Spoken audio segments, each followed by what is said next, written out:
when you're a storyteller on behalf of a brand, there are the stories you want to tell and the stories you need to tell. And if you start from the perspective of, we want as many stories that do both of those things, it's a wonderful filter for the type of content you should be putting out there.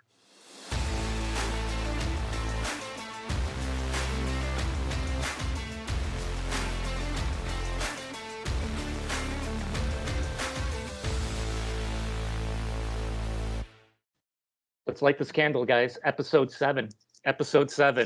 I'm pumped really up for this one.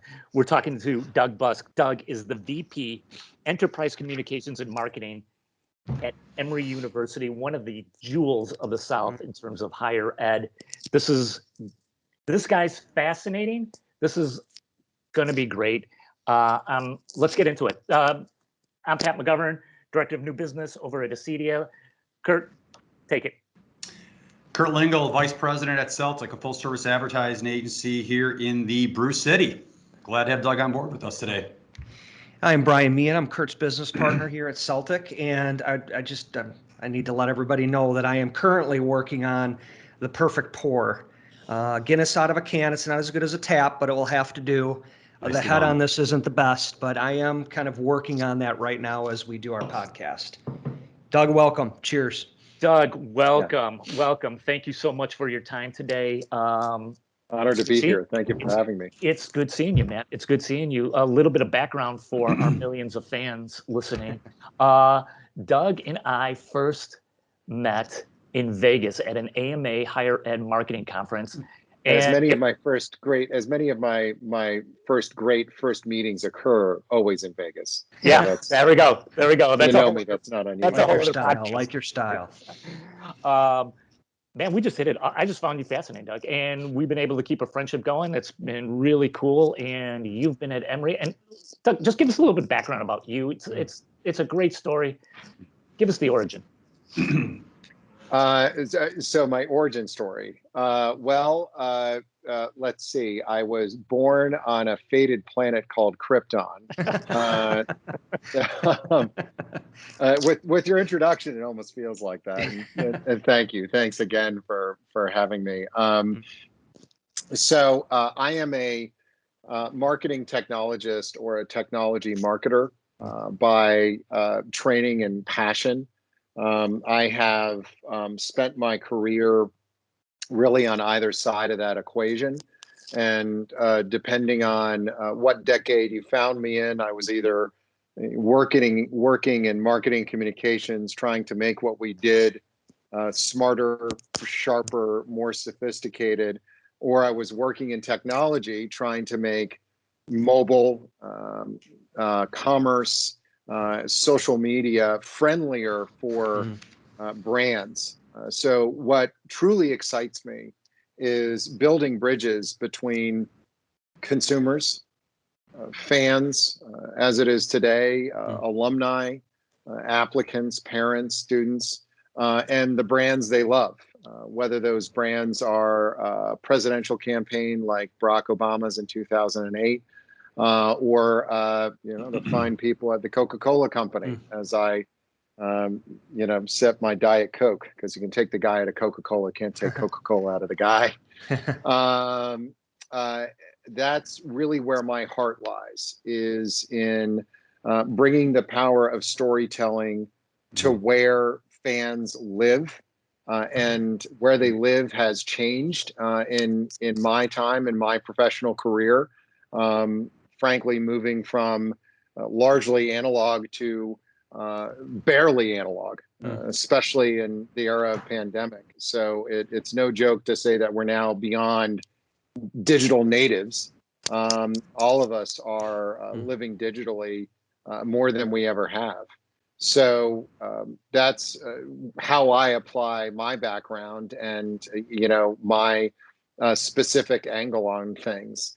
And I'll point out that comes from not only a love of technology, but frankly, not being an awesome reader. I am dyslexic, and Therefore, when I read slowly, but I also read differently, and have been able to, I think, make use of that by seeing connections that may not be seen by others who may read in a more traditional way, or understand information in a more traditional way. Anyway, that's the way I like to look at what I do, and how I try to ground myself in the stories we're trying to tell every day right now at Emory University. So, Doug, your background, Coca-Cola, the Obama campaign. How the heck did you get into higher ed? Tell us that. How did you make that move into that sector? Well, first of all, it's a 7-minute commute. That's I'm kidding. I do live very close to Emory University, and full disclosure, I attended Emory for undergrad. So it's my alma mater, and Cool. It's always nice when you can return the favor of everything your alma mater did for you and has done for me, and work there. I have, in building those bridges between consumers and the brands they love via technology, I have created a habit professionally of running into fires, federated, complicated, sometimes, no pun intended, old school sectors that may not necessarily know how to introduce themselves, how to ingratiate themselves, how to engage their consumers in the new and different ways that have really been our modus operandi as consumers, customers, alumni, fans, voters for the last 25 years. We have all been moving since around the mid-90s much faster than many of the brands we support. Brands have had to catch up to us. So after being lucky enough to work at the Coca-Cola company for over 7 years, and trying to stitch their relationship with consumers a lot tighter than working through your local Wawa or your local Kroger or Tesco or Walmart, bringing that relationship much more one-to-one than it had been through all sorts of means, mobile, social, content marketing. When after a brief stint in agency, I looked around and decided that a great use of my outlook and my perspective might be not only in higher ed, but in a research-centric higher ed like Emory University, because Emory has such a rich tradition, as I knew, having gone to school there and having been a fairly active alumni since, of making life-changing impact for not only its students, but via its research. So it was both the silos of academia and its stories, and research, particularly Emory's brilliant tradition around infectious disease, put a pin in that, that I thought was an incredible opportunity, and an opportunity that was really built on scale and selection of its storytelling. What I had seen, particularly as an alumni, is how challenging it was for schools like Emory to drive focus, not only of its stakeholders, its students, its staff, its parents of students, its graduates, those pursuing graduate degrees, but also the community of Atlanta and the wider community nationally and globally, because there were so many incredible stories to tell. So it was not only a matter of scaling the storytelling that Emory does on a daily basis, but also using technology and tighter processes to tell those stories in the right way at the right time via the best medium for the intended audience. So that's the function I've tried to build out, is really one of air traffic control of Emory's communications and marketing. Hey, Doug, just a follow-up question to Pat is, when I look at your resume, it's just incredible. The diversity that's in there and the various industries you've been in. I bet that's an asset to Emory. I think a lot of higher ed, there's maybe people that have been there forever and maybe have done things a certain way. I imagine that you brought some different thinking into Emory and maybe challenge people in the way that they approach higher ed marketing. Is that the case?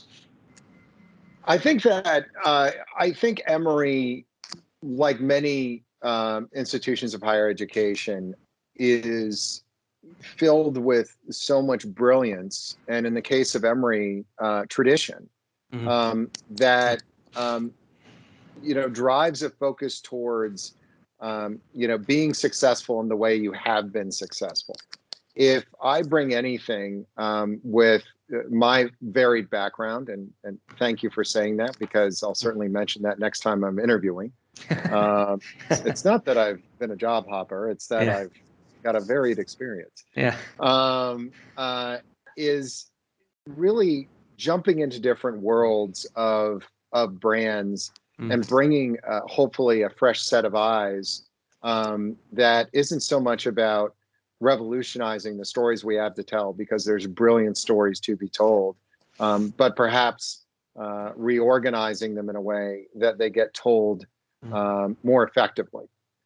So there really is no doubt that Emory, long before I came into this role and while I've been in this role, does an incredible job attracting world-leading researchers and brilliant applicants across all of its schools. If I do anything, it's and if I'm successful at anything at Emory, it's in moving those accomplishments slightly further up, because I've seen how other companies and other segments might do it. So I think that the challenges facing higher education, frankly, as a brand and as a segment, may be different because teaching is different and school is different and academia is different. The way in which you might attract somebody who could be the next poet laureate is certainly not the way in which you might attract a leading marketer at PepsiCo. However, the ways in which that open role at PepsiCo might have gotten in front of the right candidate, and the ways in which we might find the next poet laureate share best practices. So if I'm doing a little bit of that, then I think I'm helping the university out. Doug, talk to us a little bit about your role. I mean, what's the size of the department? What are you guys in charge of? There's so many aspects that seem like so many pieces that are on your plate. Talk to us a little bit about that, how you're organized, where you place your focus. So the division, and Emory's not unusual in this. The division is called Communications and Public Affairs. And one of the first learnings I had early on in the interviewing process was that many communicators in higher ed are in fact marketers. Much of the marketing is done by people who wear a communications title. It's just one of those, oddities of higher education that I understood pretty early.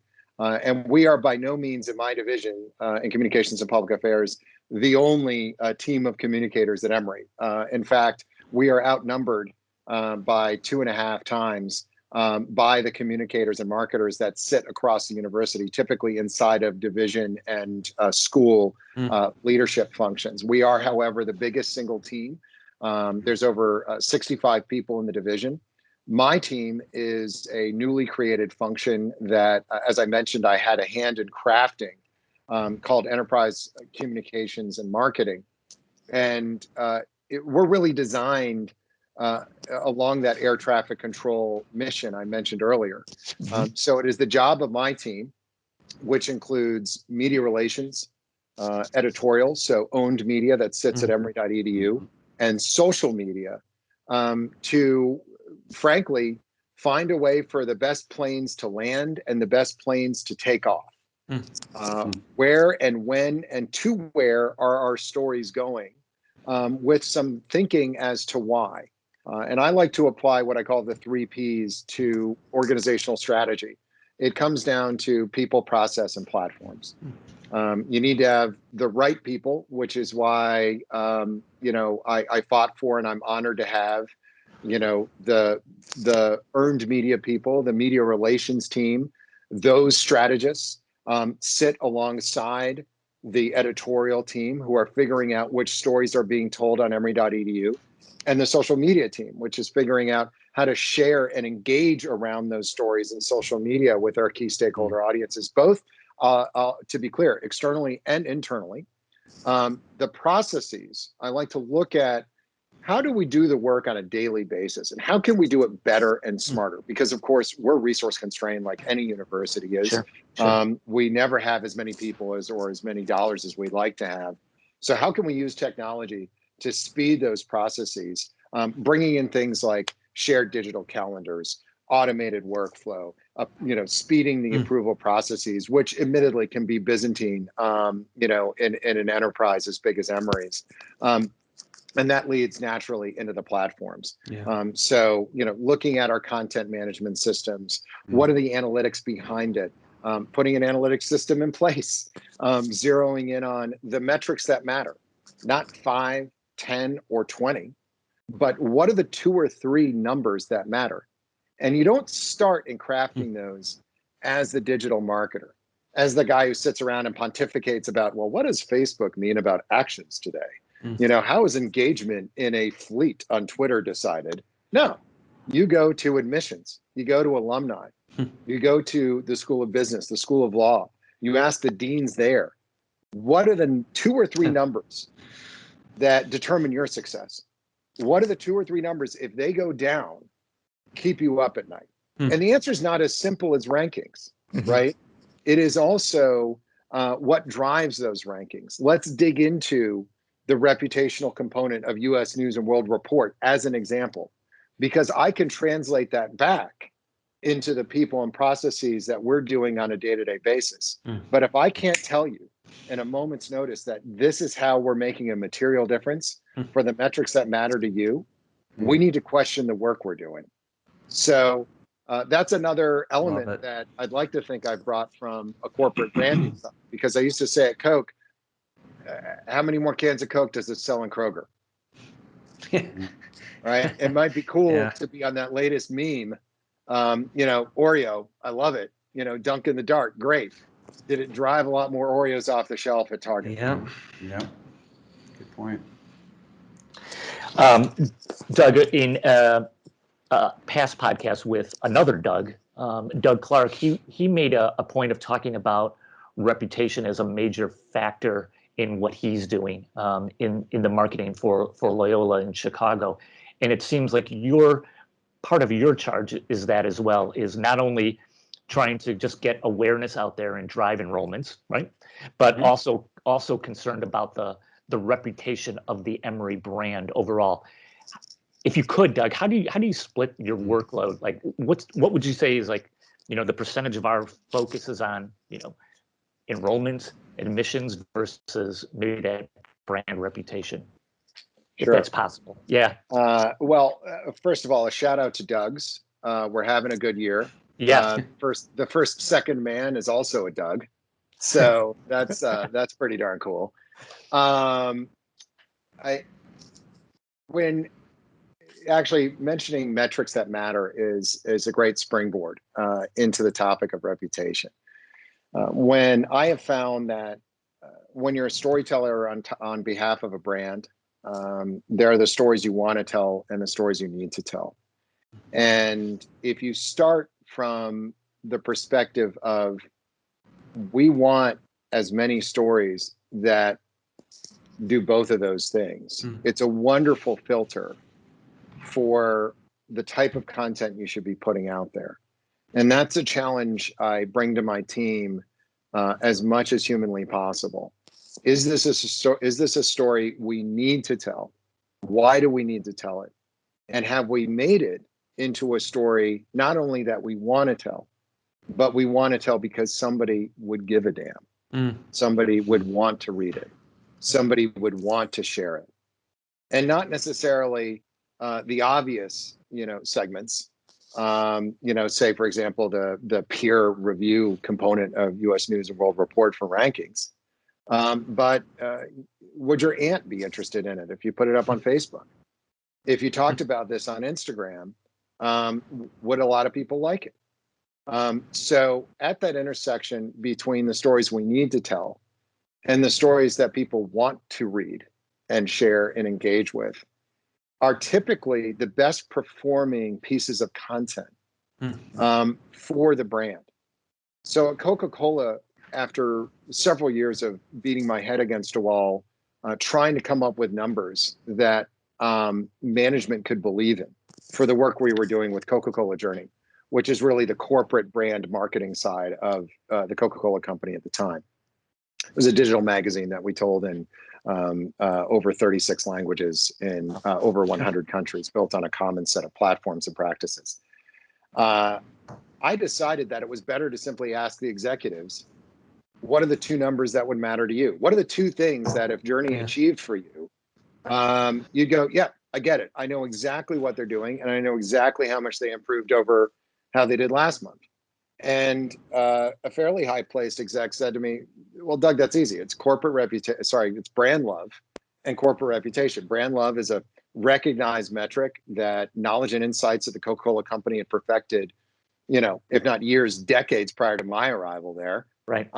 And corporate reputation had been more recently added because the realization was that, frankly, before somebody loves you, they have to like you. And before they like you, they have to understand who you are. They have to know you and know your priorities. So we adjusted all of our reader surveys at Journey to zero in on what knowledge and insights at Coca-Cola considered to be legitimate reflections of those two figures. So I have not cracked that code quite yet at Emory University or higher ed. I am still on my learning curve, but I can tell you where I'm finding. I'm finding it by engaging with those stakeholders, my fellow communicators across the university, the deans, the assistant deans, leadership like President Fenves, who's a newly placed president we have at Emory, really understanding how students connect with the university. So in direct answer to your question, the reputation of a university is not dissimilar to the reputation of, I'm fortunate in this case, of a brand like Coca-Cola. You have to trust a brand you drink on an immediate and instinctive basis. You build credit for a brand that you drink. That credit is built over years and can be lost instantly. So that when there's a moment of crisis and pressure, when there is a moment of decision, you have that pool of trust to lean on. And that has been spectacular to watch, manifested through the pandemic experience of COVID-19.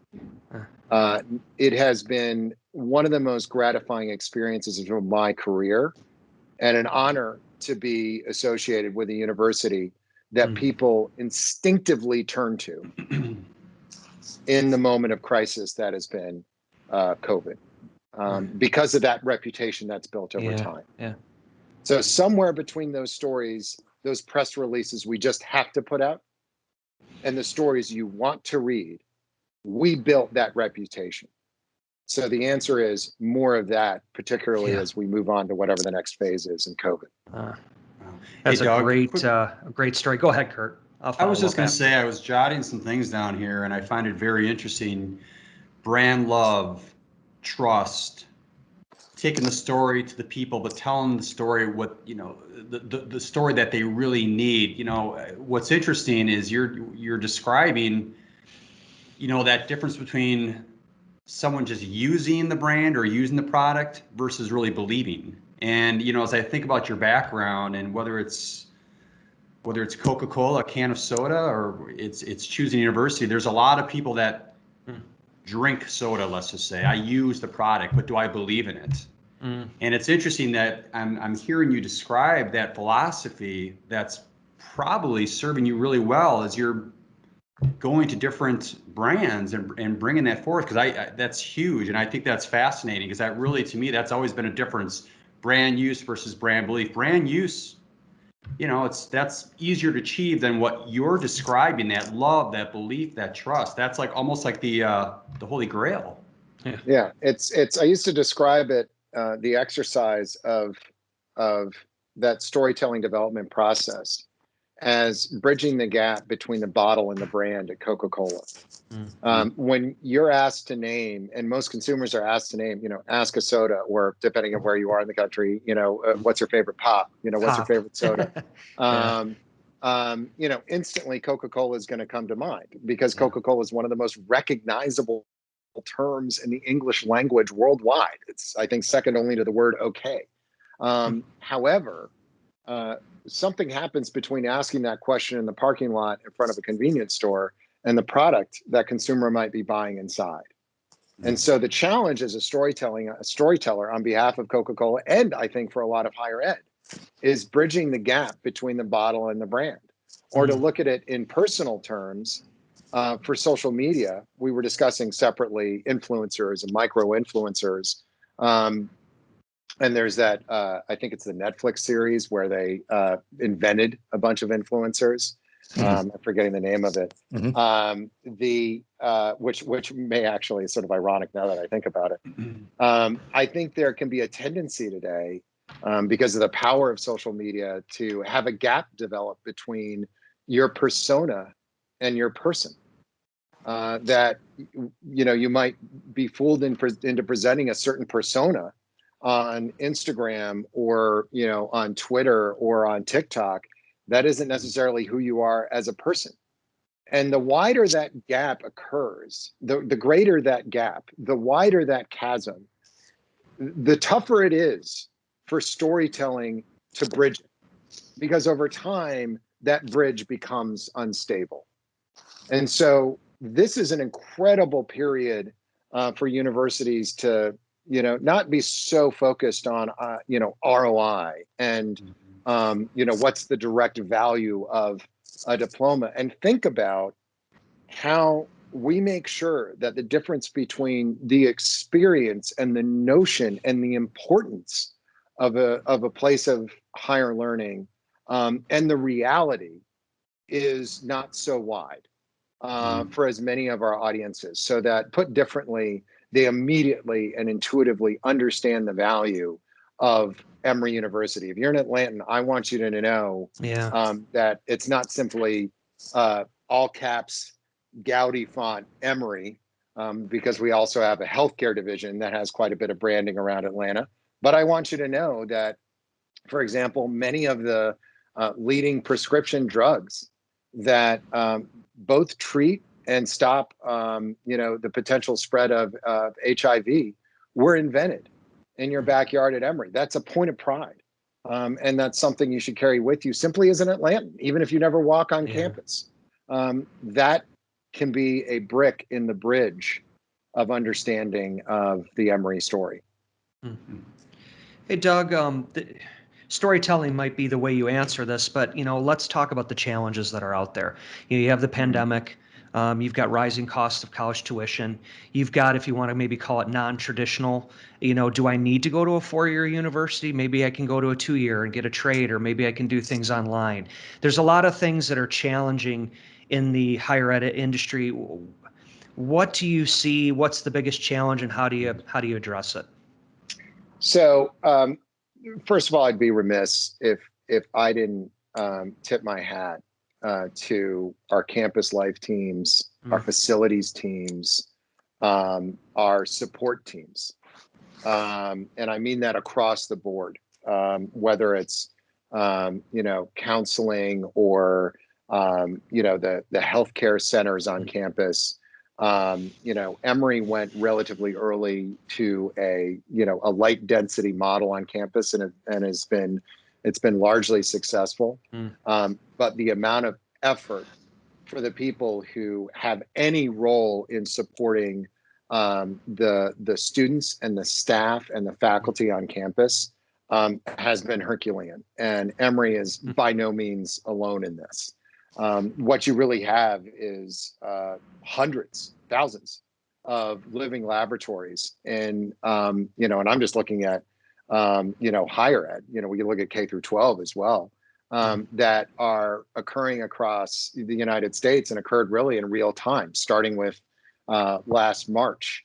First, my hat off to everyone who's done that work and is doing that work every day. It's absolutely amazing, and is going to redound to the benefit of a much more resilient campus, sense of campus. It's not about having a wonderful, in the case at Emory, we're blessed with a beautiful physical plant.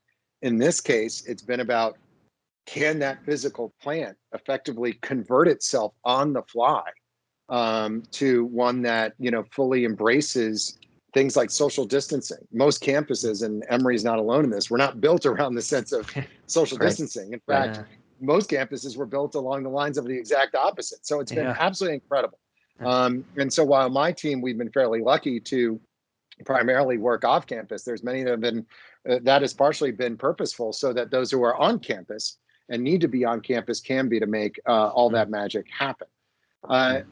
In more direct answer to your question, not only will the learnings out of this experience as to how to manage for a pandemic on a modern university campus like Emory's redound to our benefit over time, but I think that the transformative, almost revolutionary understanding of, I would prefer the term distance community, not simply distance learning, will have on the perception of value of education, on how we in fact relate to each other and can relate to each other despite the appearance and influence of screens, is going to radically change, I think, higher ed leadership perspective on the importance of innovation.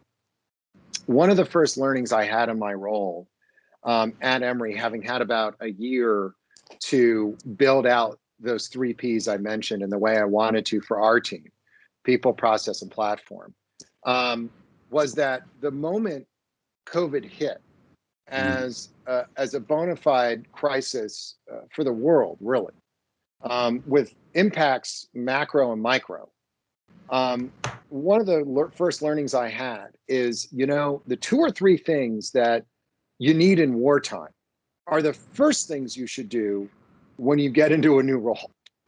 Those typically are the harder things to do, so because it becomes that much harder to do those things in the heat of battle, if you will. So that was a leadership learning I had, that upon any opportunity I had in a new role at Emory or elsewhere, after an assessment of what the organization might need, I would look for the worst case scenarios as my guideposts as to how to build. And I think likewise, higher ed is going to look at this entire experience and say, you know what?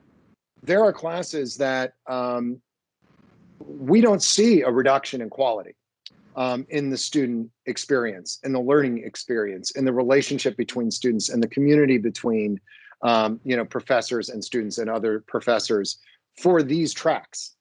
There are other tracks that would benefit from more in person, but potentially different in person. Do we need to, for example, have all classes occur on one of our campuses, like the Oxford College campus or the Emory University campus? Or could we atomize the in-person experience to cities, much like we do our alumni events today, all around the world? Can a remote experience for certain tracks be hybrid and have certain moments on campus and certain moments off campus? I got a little excited when I think about the opportunity to frankly franchise in the right way the educational experience so that it isn't so wedded, but in fact benefits from its physical plant, uses it more wisely in more ways than it might have had before, and brings the Emory spirit, that sense of community, elsewhere. It doesn't use it as a limiter to that, to the notion of what is the Emory degree or an Emory community. Hey, Doug, quick I question. love your thinking on that, because it's case by case. A lot of people are saying, well, we'll just flip light switch and go back to the way we were a year ago. And the reality is it's not going to be that way. I like what you're saying is, maybe there's some programs and classes that could benefit from being online and being more diverse in terms of campuses and locations and states. And then there's going to be somewhere, no, you need to be here. And we're going to really focus on the safe way to bring them back. I think that's a great lesson for any businesses.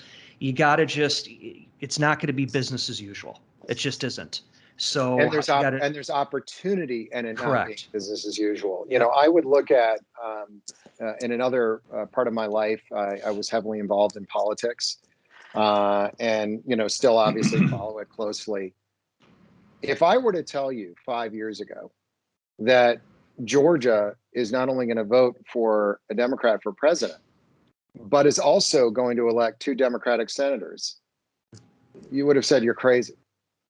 And if I then came back and said, that'll be in the middle of a pandemic, you said, okay, now I know you're truly nuts.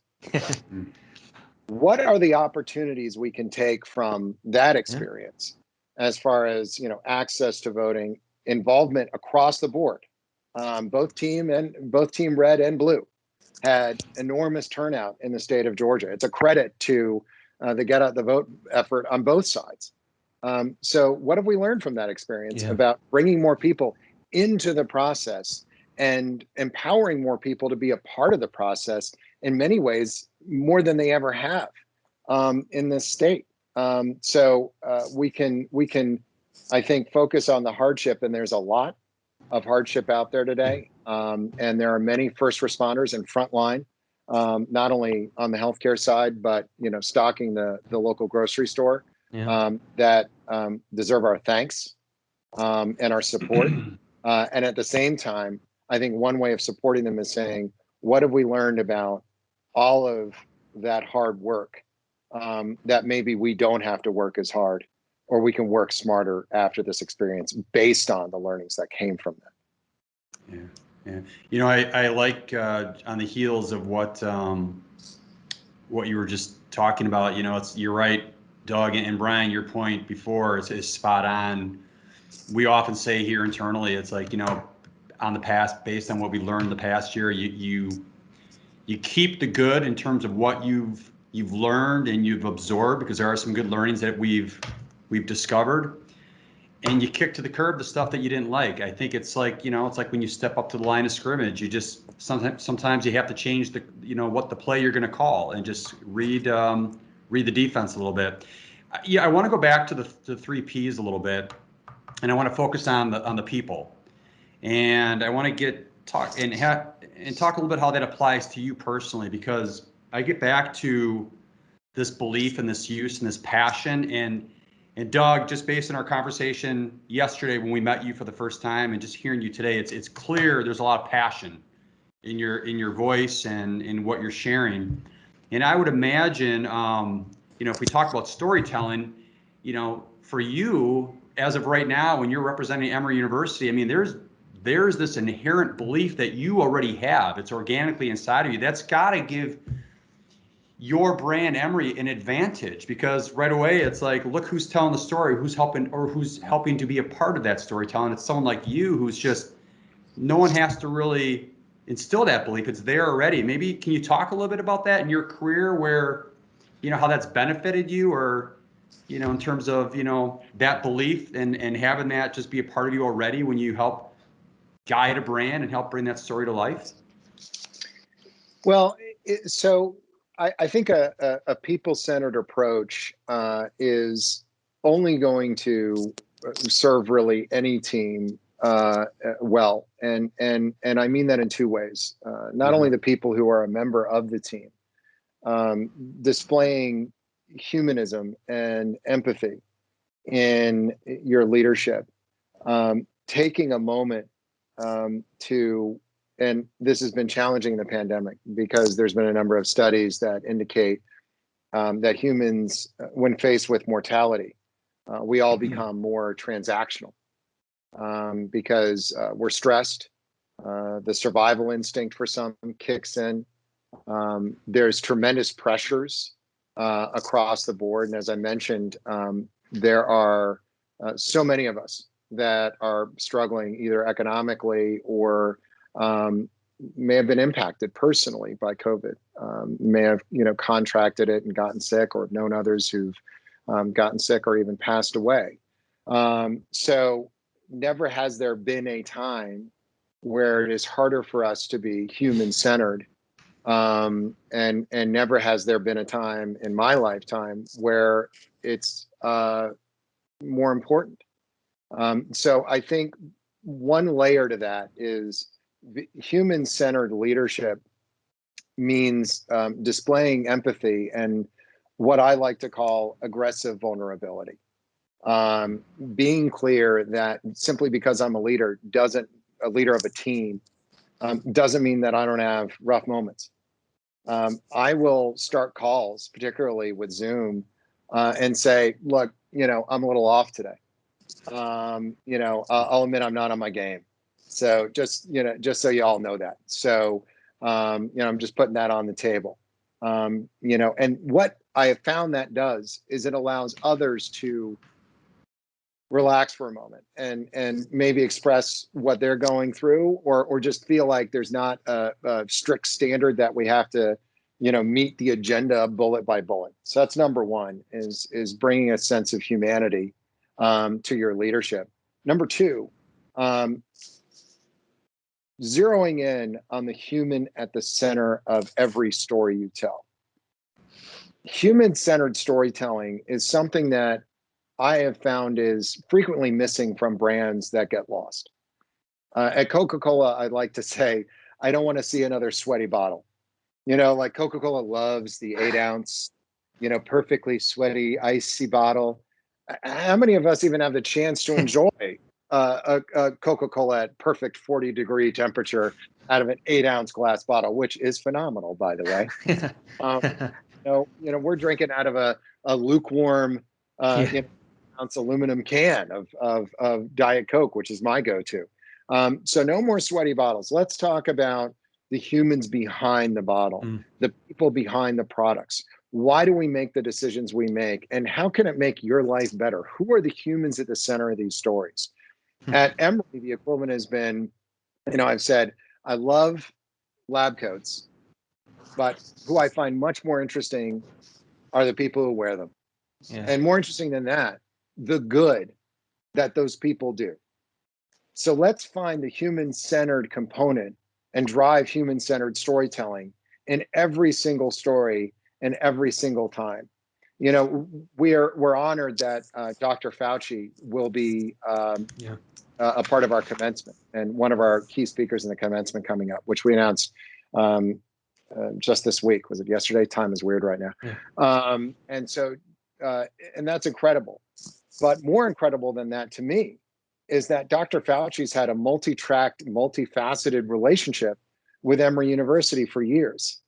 And when I posted the announcement for Dr. Fauci on LinkedIn, I thought about that and I went back to our records and realized that almost exactly a year prior, Dr. Fauci had been interviewed by our then president, Claire Stirk, as a part of the Aspen, which they were both participating in. And talk about throwback.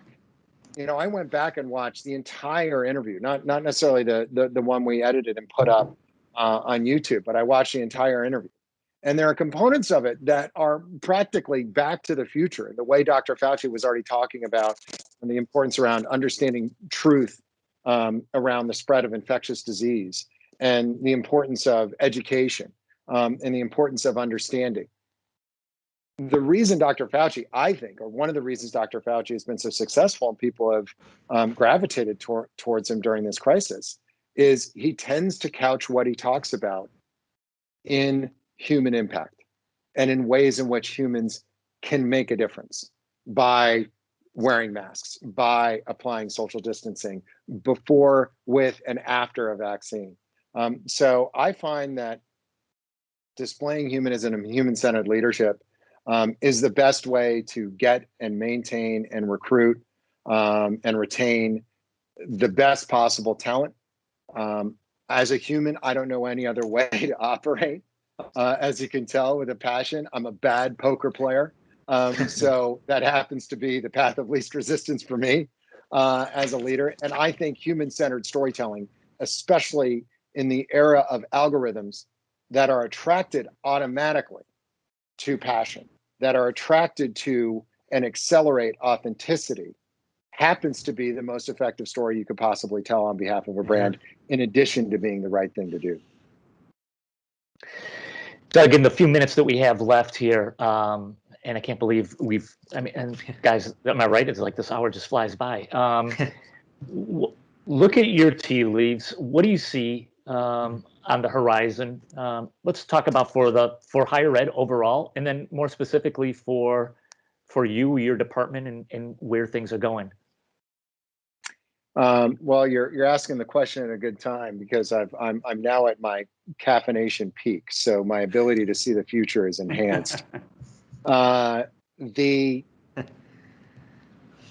future of marketing communications for higher ed, in so many ways, is no different than it is for really any brand, because we all face the common challenge of finding our audience in a time when our audience is flooded with more ways to find their information than they ever have been. And I think we are entering a period where, maybe rightly so, people are going to start disengaging, are going to start disconnecting. They're going to start going on, as a friend of mine called it, an information diet, and are going to start removing these pipelines that are delivering far too much information into their world. As a parent, as a dad, watching my daughter, start to swim in the world of screens, it has become clearer to me than ever that information management, related topics around data sovereignty and privacy, are going to dominate really this coming era. So as a higher ed marketer, what's my role to play in that? And it is to have an understanding of the right place and the right time for my stories to be told.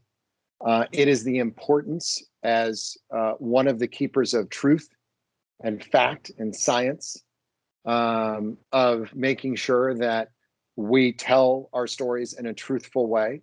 So the first step is telling it in the right way, in the right time.